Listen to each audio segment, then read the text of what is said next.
program is made possible through the support of our generous sponsors.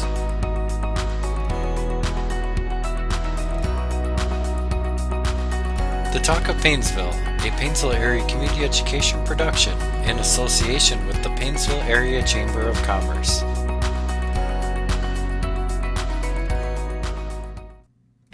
Welcome to the Talk of Paynesville, our new community live stream talk show. I'm Jacob Bertram, and thank you for joining us.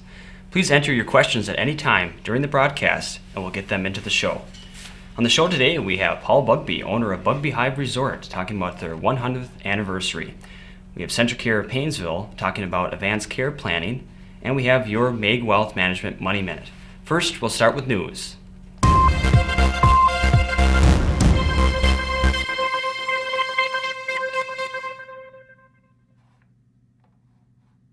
Are you tired of being cooped up in your house and are up to a challenge? Join the Paynesville Quarantine 2020 virtual 5K run and 1 mile tot trot for the little ones. More information about this event can be found at painesvillece.com.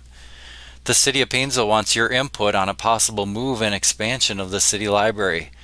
The survey can be found on their website at painesvillemn.com. Their survey will be open and available until May 1st. Minnesota golf courses were allowed to open on Saturday, April 18th under new rules from the governor's office. Coronas Hills has been bustling with activity ever since. The Minnesota Fishing Opener is still on for May 9th. Get your license today at Paynesville Fleet Supply or Hilltop Stop. And that's your news.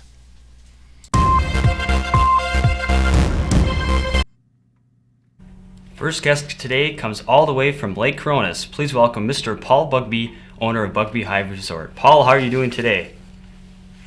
I'm well, thank you. Looks like you've got some new executives TV studio overlooking Lake Coronas.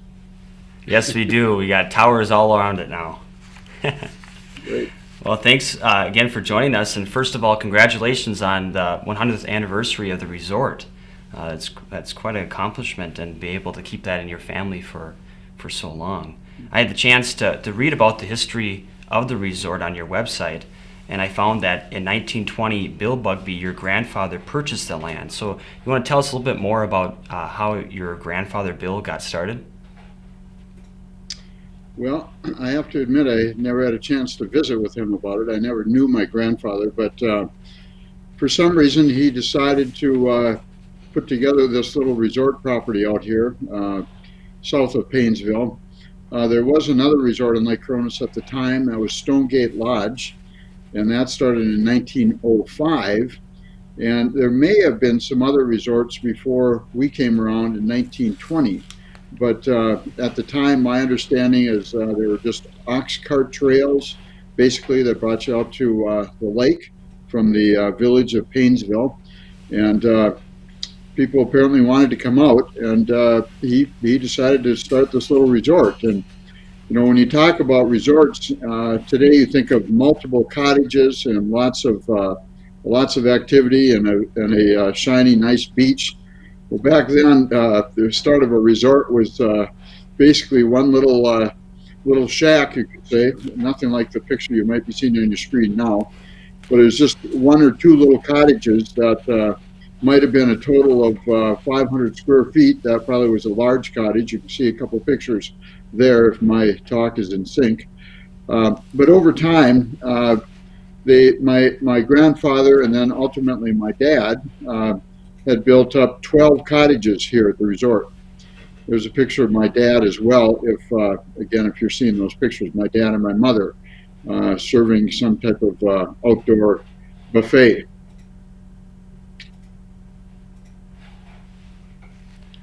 Well, that's great to see kind of how it evolved to what it is today. And I've noticed in your article in the paper, by the way, we all enjoy those. A really nice article you have, and we're looking forward to the future ones as well. Well, thank you. You talked about you and your son Ben getting to spend some time painting and renovating some cabins. So how's that going? Well, glad you asked. So maybe I can give a little more history, and I'll bring you up to date here. Oh man, I should have maybe talked a little bit more before this, but so my again, my grandfather started the resort. I'm going to go back to history for you, Jacob.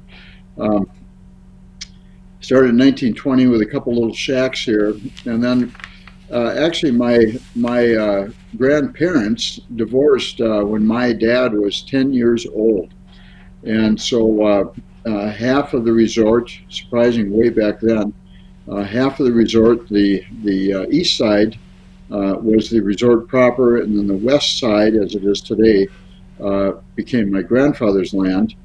So that side of the resort is called King Bee Camp, kind of in honor of my grandfather. And we have 75 seasonal RV sites at King Bee Camp today. And then the west side is the BugBeeHive Resort, and we now have 32 housekeeping cottages that range in size from 1 bedroom up to 6 bedroom units.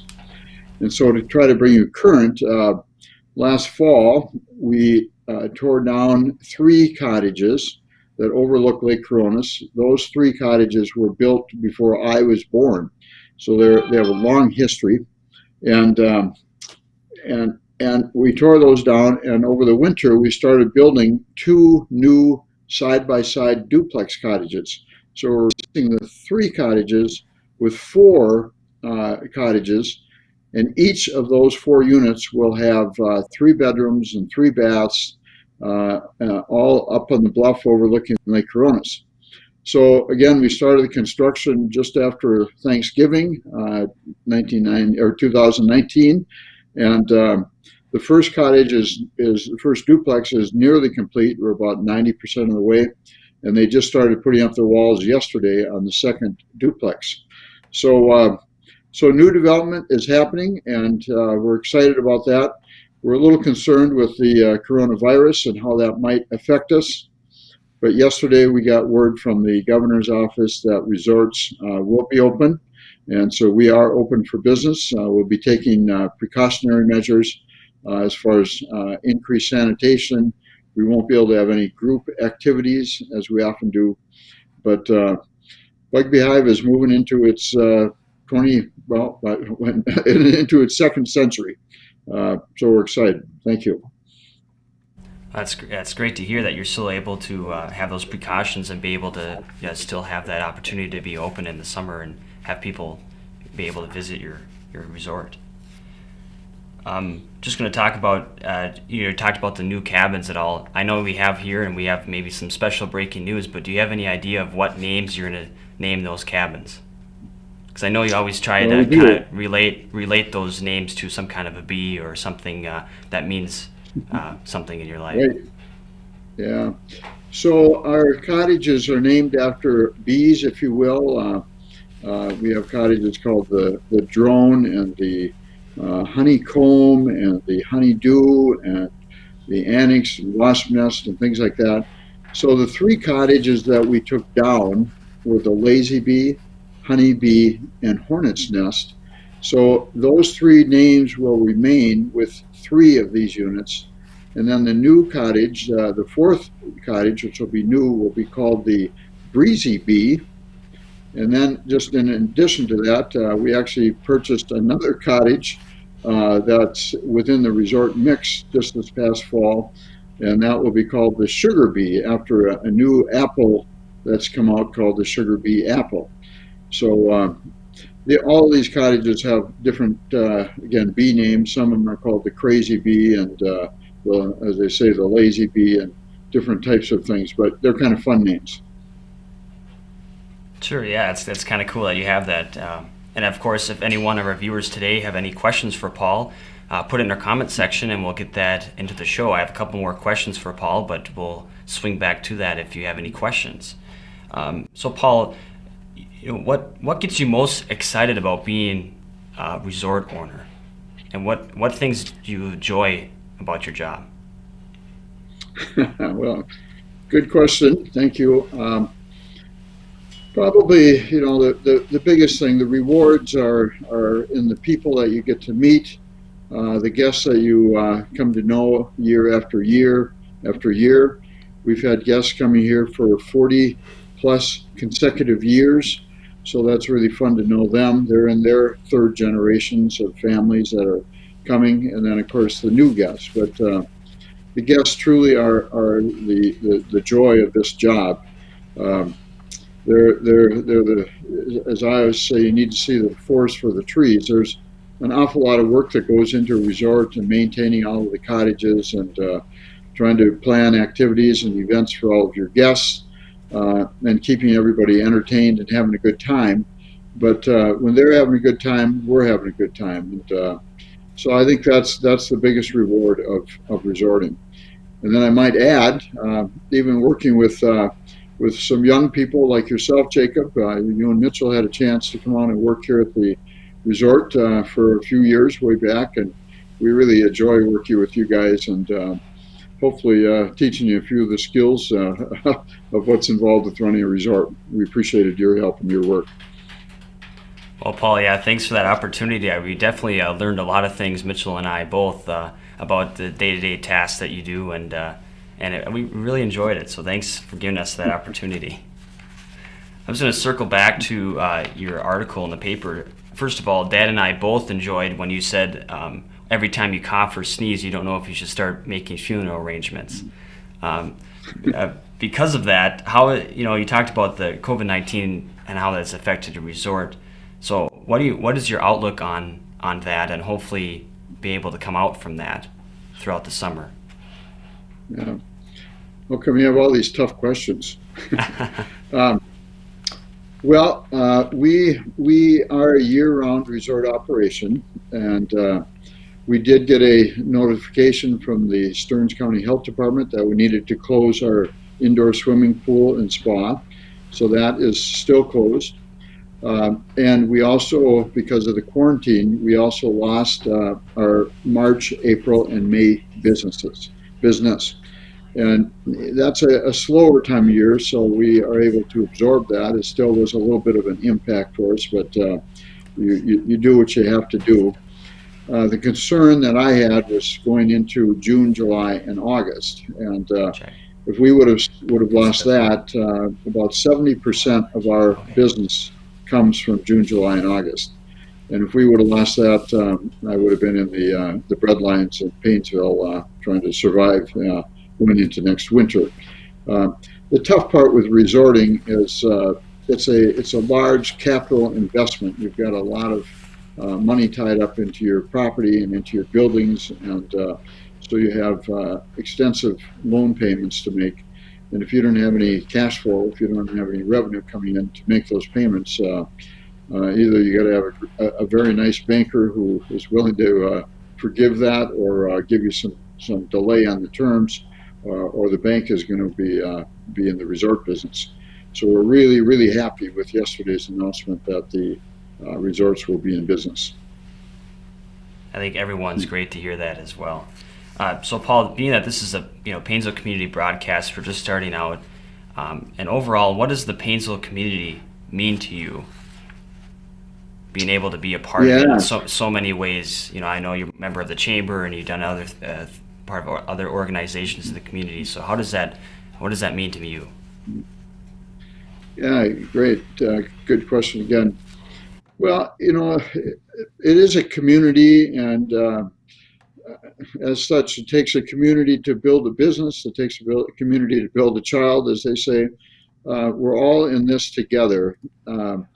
If we didn't have the services that we have in Paynesville, not only our businesses and our grocery stores and our restaurants, but also having the hospital here, it would make this community a less desirable location for people to come and visit. We think Lake Coronis, of course, is a tremendous draw to this area and this community, but we're all working together.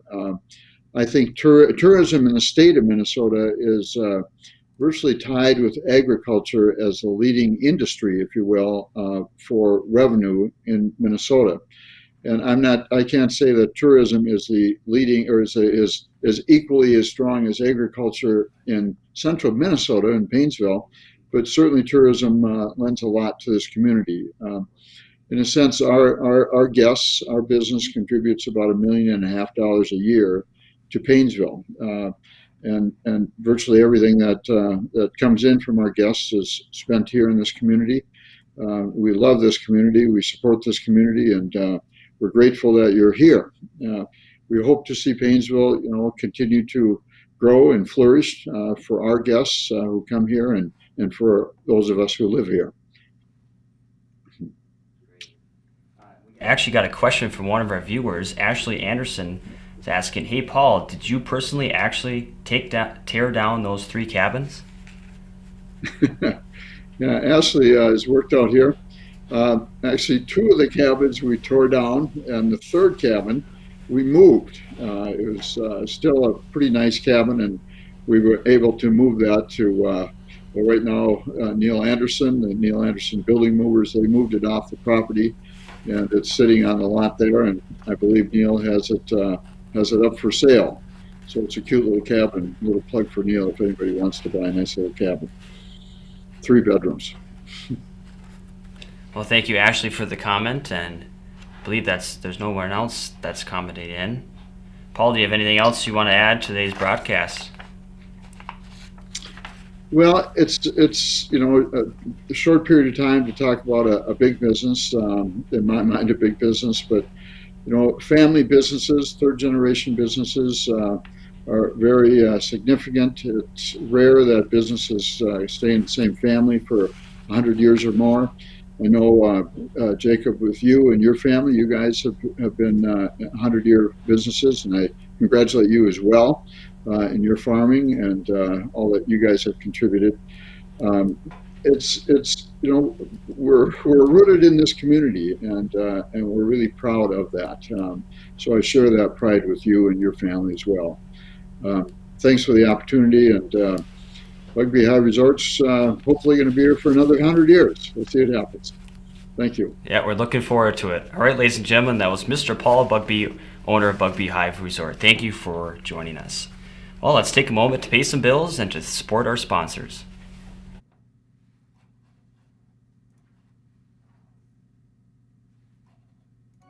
We all want to be centered on life's best moments. The big ones, the small ones. We know you don't have time for complicated banking, and we believe you deserve something more. Our friendly and knowledgeable team is here to make banking easier with the right financial accounts, loans, and services to fit your needs. It's our promise to you to place your needs at the center of all we do. Central Minnesota Credit Union, centered on you. Our next guests today are from Centracare Paynesville to talk about the advanced care planning. Guests are Lynn MacKenzie, Dr. Zimmerman, and Kay McDaniel. Thank you all for joining us today. So our first question I have here is, what exactly is the advanced care planning? I think, Lynn, you should take it from here since you're the one who really is the mover and shaker in this. Advanced care planning is the steps that you would take to prepare for a time when you might not be able to speak for yourself. If you are, for example, in a medical crisis, a serious car accident, and it's expressing what those wishes would be medically when you can't speak for yourself. So it's a great opportunity to appoint somebody to speak on your behalf, which we call a healthcare agent. And I can talk later on about some of the resources available also that people can use to access that information. But it's really a gift for your family and your loved ones to speak on what those wishes would be in the event you can't. And especially now with COVID-19, a lot of people are ending up on ventilators if they're in the serious cases. And so it's a great opportunity to do it now while you're thinking clearly and healthy and before that crisis happens. Sure, you kind of covered it too about the increased awareness around with the COVID-19 and the need that's there. So what is Centracare Clinic in Paynesville doing to engage patients and help with advanced care planning?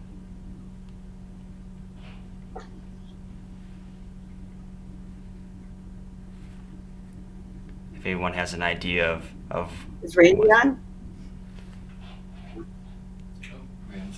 Yeah, that would. Might be having some difficulties here getting connected. Well, in the time being, Lynn, we'll go back to you and talk about what resources are available for someone who's interested in discussing advanced care planning. So resources that are available, I'm executive director with Light the Legacy. We're a nonprofit in central Minnesota, so we also cover the Paynesville area. And Light the Legacy has a great website for resources and tools, and that's at www.lightthelegacy.org. And on there, you can download for free a healthcare directive. And if you were to go to any of the Centracare clinics, hospitals in St. Cloud or the hospital in Paynesville, you would ask about a healthcare directive, the same directive is on our website. It's Honoring Choices Minnesota, so it's unique to Minnesota.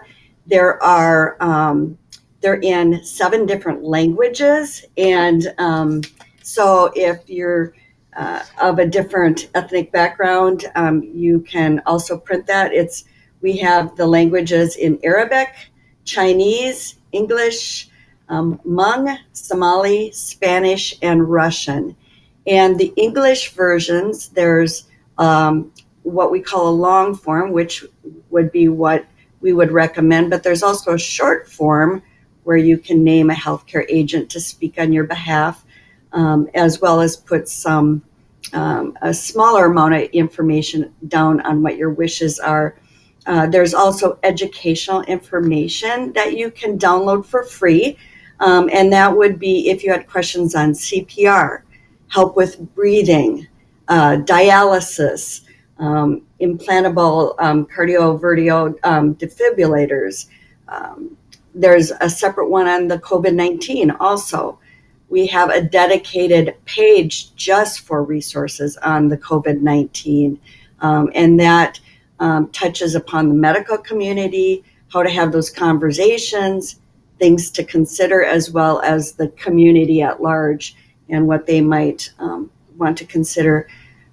One of the most important things with healthcare directives and advanced care planning is having the conversation with your loved ones and friends. A document is a document, but what's even sometimes more important is having those conversations so your loved ones and family know what your wishes are. So there's questions and answers on how do you do that, because sometimes people find it challenging to have those conversations. So a lot of good resources available, and I can't stress enough, it's free. All you need to make it a legal document is 2 witnesses or a notary. And the only thing with the 2 witnesses is it cannot be your healthcare agent that you've appointed. So we're always available for questions and answers. But yeah, check out the website, lightthelegacy.org.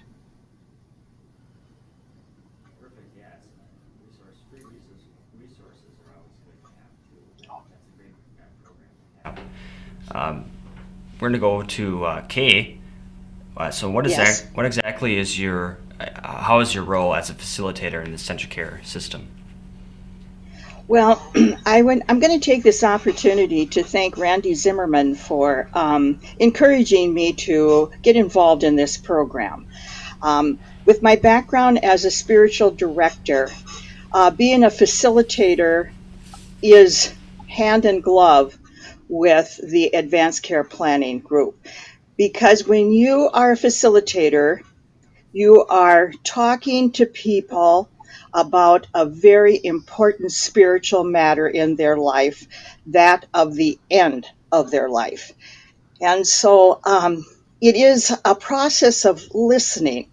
And sometimes, even though you have access to the paperwork form, you would be well to have a facilitator help you through it, because the facilitator will ask you good questions that maybe the family members would not ask you. So it is a program that I encourage people to do. I have been very excited about being a part of this, working with Lynn and Centracare, and again, thanking Randy for it, for being part of it. Thank you for joining us. We apologize. Looks like Randy isn't able to join us for some reason with technology. You never know what's going to happen.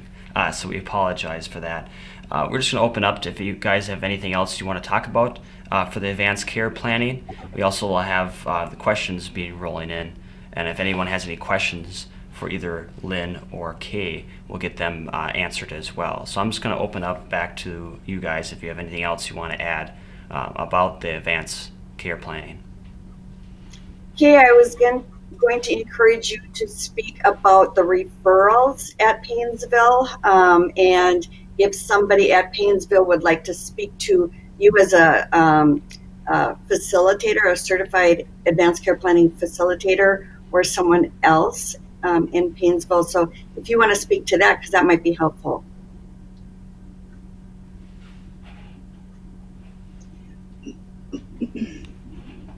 Could she hear Well, me? usually, yeah, I was just going to say that right now we're working as a facilitator and as a volunteer. We are working with Centracare, and they're the ones who give us the referrals to reach a patient or reach a recipient. So I don't know if Lynn has any more on that, but I just know that it's a referral for me anyway as a volunteer. Sure. Well, thank you, Lynn and Kay, for joining us today. We don't have any questions, but if they ever come rolling in, we'll send them your way. I just want to say Thank one you. more thing. Sure. And especially with COVID-19 right now, this is a great opportunity for a lot of people are staying at home and you're with family. And so this is an opportunity to take control when a lot of us really don't feel like we have control right now, and to actually download those healthcare directives, go through it, have those conversations with your family, because it really is a gift that you're giving them, because if in the event something happens to you and you can't speak for yourself and you haven't had that conversation, your family is stuck with a lot of very difficult decisions to make on your behalf, and they may wonder, what would you want? And so this is really a great opportunity to take action and to give that gift to your loved ones. Exactly. All right. Well, thank you again for joining us. If you have any questions, You're we'll send them welcome. your way. Coming up, we have your Money Minute. Don't go anywhere.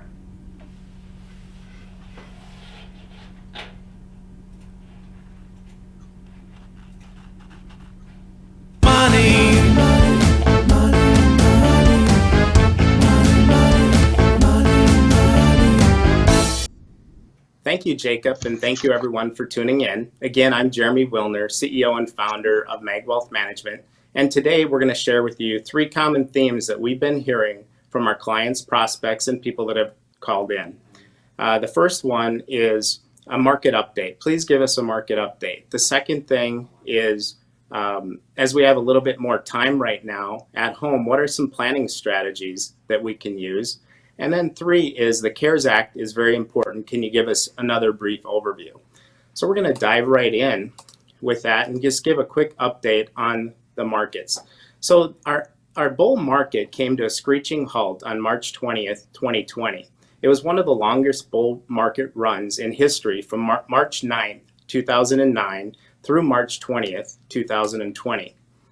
Volatility has also been very prevalent in the market. As you can see from the slide, this just shows February 20th through April 7th and the vast amount of volatility that's been in the market since that time period. One of the biggest things that we do when we talk with our clients is to try to keep them in the market if at all possible and to not make emotional decisions. What this slide shows is how a $10,000 investment in the S&P for 20 years, from 1999 through 2018, would have fared If you were fully invested, you would have had a 5.6% return. But if you would have missed just the 10 best days, it would have only been a 2% return. And you can see some of the other days that are there as well. So really what it comes down to is time in the market is much better than trying to time the market. There have been other epidemics that have also affected the market. And what this chart shows is that through 1980 or back to 1980, there's been a number of epidemics that have come through. And the big observation from this is if you look 12 months out from any epidemic, 9 out of 11 times we've had a positive return, and that return has averaged 13.6%. So there's a lot of potential positives that can come out of this coronavirus pandemic that we're going through right now.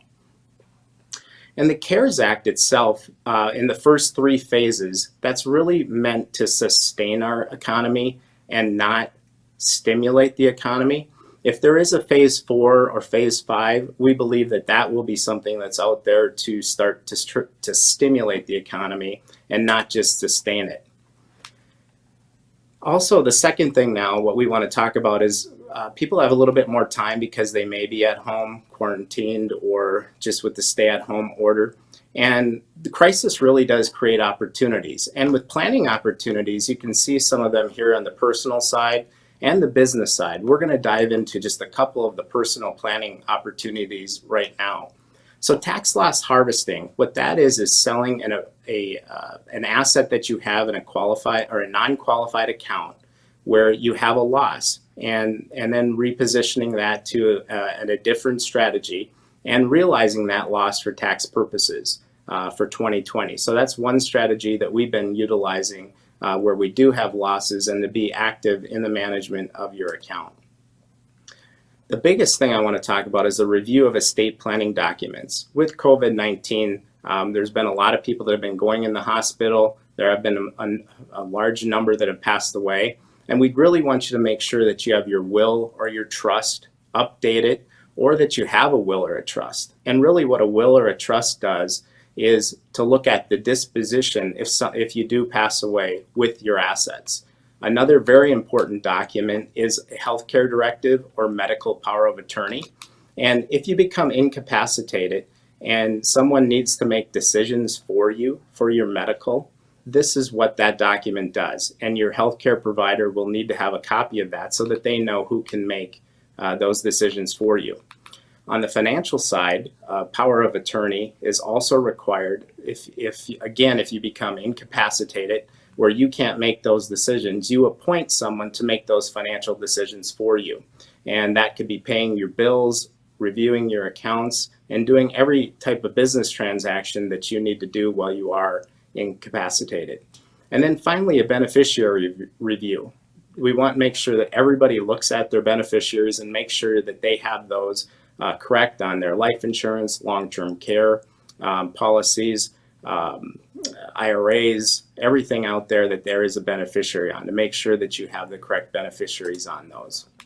And then also, if you were 70 and a half at the end of 2019, the government required you to take out a required minimum distribution out of your IRA, 401k, 403b.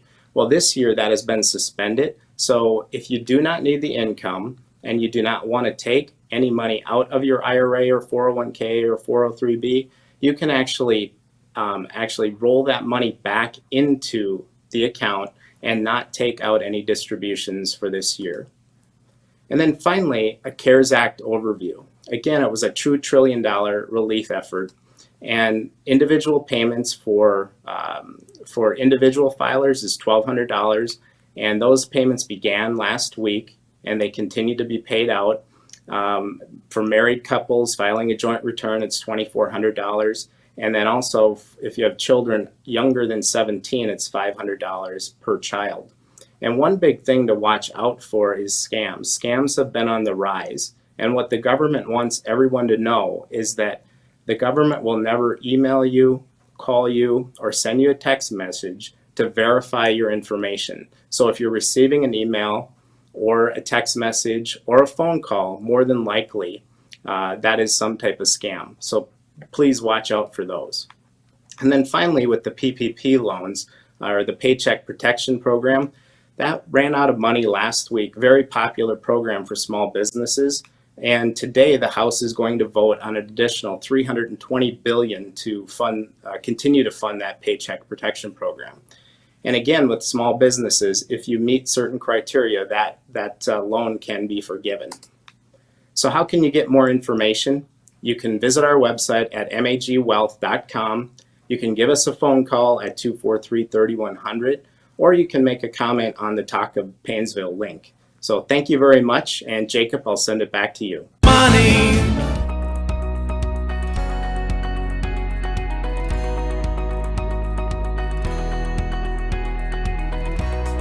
This program is made possible through the support of our generous sponsors.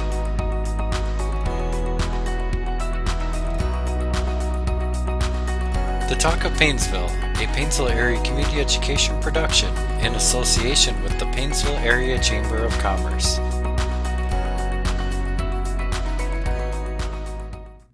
Well, thank you, Jeremy. See you next week. If you have any questions you'd like to ask Jeremy, please put them in the comment section below and we'll answer them in a future broadcast. If you'd like to contact Jeremy for more information about what he talked about today, please go to his website at www.magwealth.com. And now the moment we all have been waiting for, or at least I have. Get ready for the joke of the week.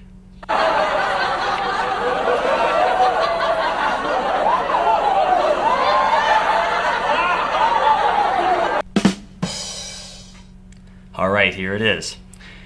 Why did the Scarecrow win an award?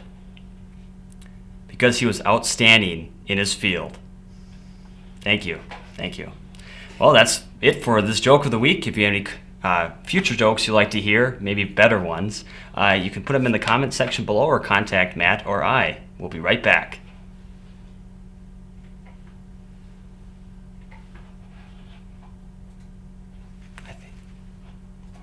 We all want to be centered on life's best moments. The big ones, the small Is your mic ones. on? We know you don't have time for complicated banking, and we believe you deserve something more.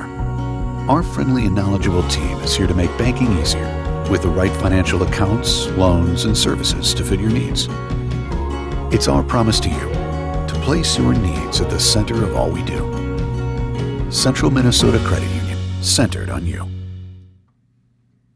Thanks for staying with us. If you have any community news or stories or community announcements you'd like to include, please contact us at www.paynesvillece.com. If you'd like to make an investment into your community, please consider joining the Paynesville Chamber of Commerce. We currently are accepting new individual and business members. More information about joining the chamber can be found at paynesvillechamber.org. Well, thanks everyone for watching. Please take a moment to hit subscribe button and the notification bell so you'll be notified whenever new content is available.